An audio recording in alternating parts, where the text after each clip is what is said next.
All right, let's just get one thing straight. Forget everything you see on the news. The market isn't some rational system of numbers. It's a video game. And for a long, long time, only the suits had the source code. Well, that's about to change. You know the first piece of advice they ever give you, right? Buy and hold. Stay the course. It sounds so patient, so sensible. It's exactly what you'd tell someone you want to hold your bags for you. So that's the real question we're digging into here. While they're telling you to play the long game, what if they're playing an entirely different one?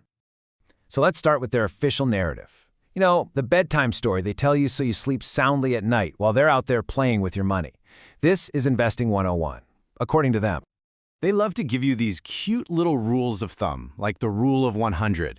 You're 30? Okay, put 70% in stocks. Simple, clean. It requires absolutely zero critical thinking. It's basically the financial version of a coloring book. Just stay inside the lines and everything will be totally fine. It's a neat little box they build just for you. But what about the box they play in? This slide says it all. On one side, you've got this neat, predictable path they lay out for you.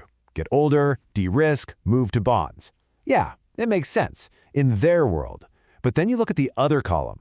What's their allocation? How are the hedge funds, the so-called smart money, actually positioned? It's just a big old question mark, a black box.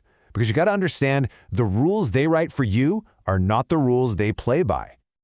And hey, if you ever start asking questions, if you ever start doing your own research, this is the kind of stuff you get. This condescending little jab.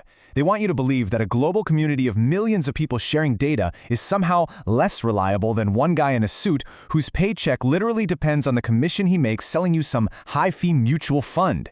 They're not protecting you. They're protecting their monopoly on information. But every now and then, the simulation, it stutters. You see that black cat walk by twice. You see a piece of data that just doesn't fit the official story.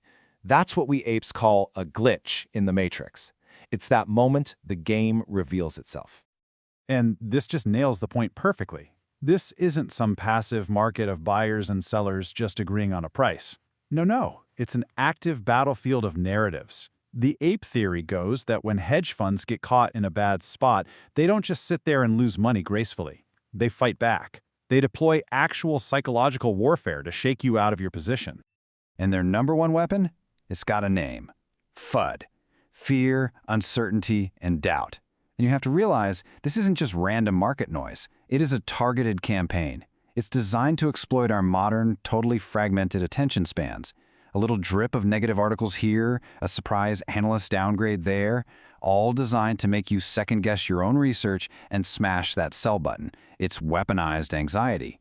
So let's pull back the curtain on how this FUD actually gets manufactured. This isn't just speculation, by the way. Communities have been tracking this playbook for years, and it's a repeatable, almost boring, three-step process. The sequence here is absolutely crucial.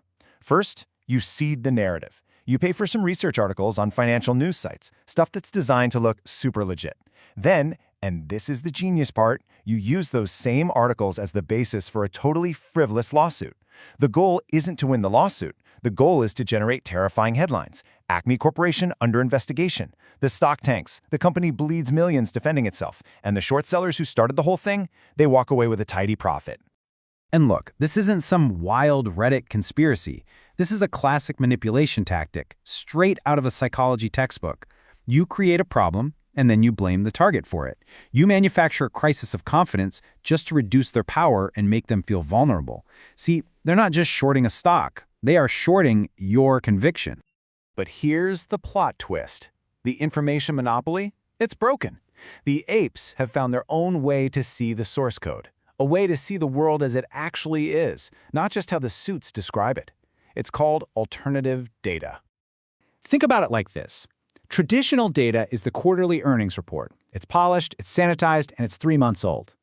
Alternative data is, well, it's everything else. Credit card transactions, satellite pictures of parking lots, social media sentiment, mobile app usage. It's the digital exhaust of our entire society, turned into an actual edge. It's the raw code of the economy, and it's happening in real time. And this really shows you the sheer scope of it all. The battlefield isn't hidden away in some Wall Street analyst's spreadsheet anymore. Nope. It's visible from satellites, it's tracked on every single phone, it's scraped from every website. The data is literally everywhere, and for the first time in history, it's accessible to everyone. The suits can't hide anymore. So, the big question. Does any of this actually work? Can this data give retail a real edge? Let's look at the numbers, because this is where the official story just completely falls apart. Okay, check this out. The blue line is Chipotle's stock price. The green line? That's the year-over-year car count in their parking lots, tracked by satellites. The satellite data showed a clear peak and downturn in late 2014. The sell-side analysts, the experts, they didn't start downgrading the stock until 3 quarters later. The data was 9 months ahead of them. What about something you can track yourself right now? Well, Eagle Alpha backtested a strategy using just Google Trends data to predict how consumer stocks would perform.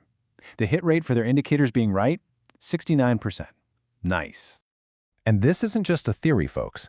This chart shows the real annualized returns of a portfolio built using alternative data, in this case ESG and volume data, versus the plain old S&P 500 benchmark. And the result? 18.57% versus 13.55%. That is significant, sustained alpha pulled from data the old guard just ignores. And hey, don't just take my word for it, even the suits are catching on. A JP Morgan analysis of consumer transaction data, basically just tracking what people are buying in real time, cooked up a strategy with 16.2% annualized returns. They know this data is the new alpha, they're just really hoping you don't find out. So, where does all this leave us? It leaves us in a totally new era. The old rules are dead. The game is changed, because now the players can actually see the entire board. So here it is, the big takeaway. Their primary weapon has always been information control and psychological games, FUD. Our weapon is decentralized, transparent data and the conviction to hold right through all that noise. You know it, diamond hands. This is a battle between an old-world empire of secrets and a new-world network of total transparency. All right, time for the mandatory disclaimer. All of this is educational banter. It is speculation. It is not, and I'm going to repeat this, not financial advice. I am a Quant-Ape on the internet. The market is a casino. The house definitely has an edge, so you have to do your own research and never, ever bet more than you can afford to lose. We are watching this chart like a hawk. While you wait for the next candle, go grab your free gear. Sign up for Public to get $20 in free assets, check Webull for that BTC promo, or go grab your NVIDIA stock on Moomoo. All the links are in the description. Smash the like, subscribe to the tribe. Apes together strong. So I'll leave you with this thought. The game has fundamentally changed. The suit's monopoly on market-moving information, it's over. But that doesn't mean the war is won. It just changes the battlefield. So if they can't win by hiding the information anymore, what's their next move? My guess? They'll try to pollute it, to create so much noise that the signal gets lost. So my question to you is this. What do you think they'll do next? How does their strategy have to change in a world of total data transparency? Drop your theory in the comments below. Let's figure it out together.